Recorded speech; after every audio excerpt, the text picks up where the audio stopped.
Mr. Chair, masama lang kasi ang loob ko kung hindi ko ma-brought out yung sentiments ng rank and file. Ano po bang mahalaga? Yung gusto ng ilan o yung gusto ng majority? Especially those affected personnel from the PNP. Isinama na po natin yung BGMP and Bureau of File. I think, in the interest of service, Mr. Chair, laging ang mahalaga dyan yung majority. Majority lagi, Mr. Chair. Hindi pwede yung ilan lamang. But of course, I respect the members, my colleagues, and the sponsor of this bill. Gusto ko lang iparating, Mr. Chair, as member of this committee, hindi po ako pabor sa ganon. Dapat lagi ang iniisip natin yung moral and welfare ng marami, especially yung maliliit at mahirap natin mga kababayan. And I know, Mr. Chair, with respect to officers of the PNP present here this afternoon, iilan lang naman ang may gusto niyan eh. Now, we have to protect also the sponsor of this bill. How?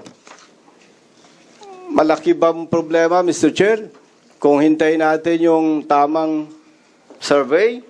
So, kung lumabas is yes, majority, so be it. Hindi na ako mag-comment dito. Ang pinaparating ko dito, Mr. Chair, yung sentiments ng rank and file and their families. Dati akong pulis kaya alam ko So, I submit, Mr. Chair, kung ano po ang mapag-anuhan ng committee. Pero, ang sinasabi ko lamang dito, Mr. Chair, matagal ng problema yan Most of the time, ang nasusunod, yung iilan, hindi na i-consider yung maliliit, yung rank and file.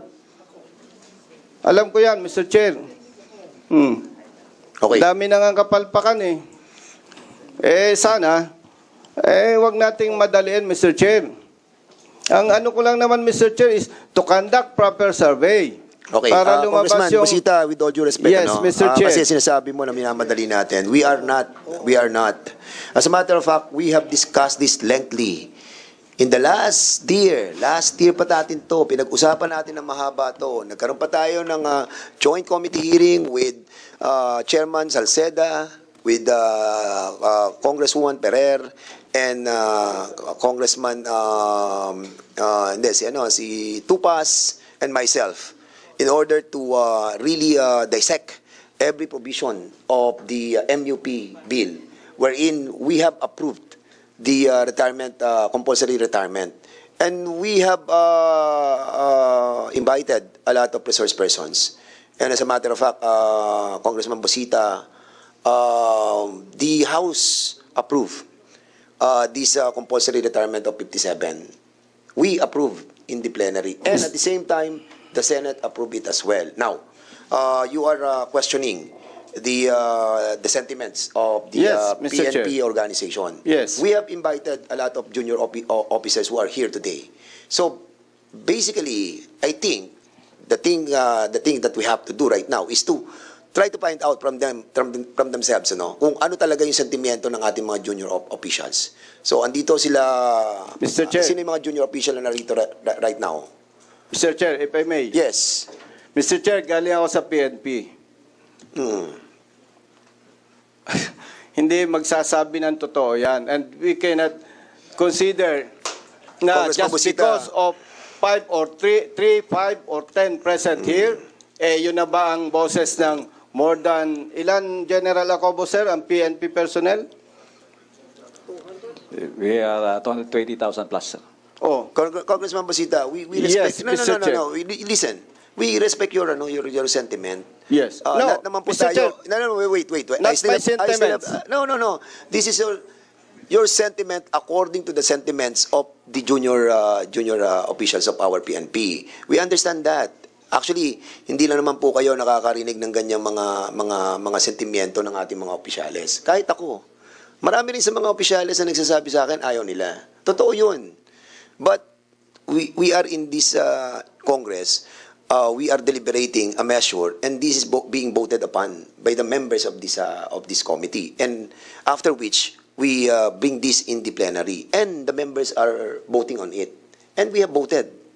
And we have decided that this bill to become a law. And then, unfortunately, it was vetoed by the President. But again, I will repeat, yung compulsory retirement was not vetoed by the President. So, in other words, Mr.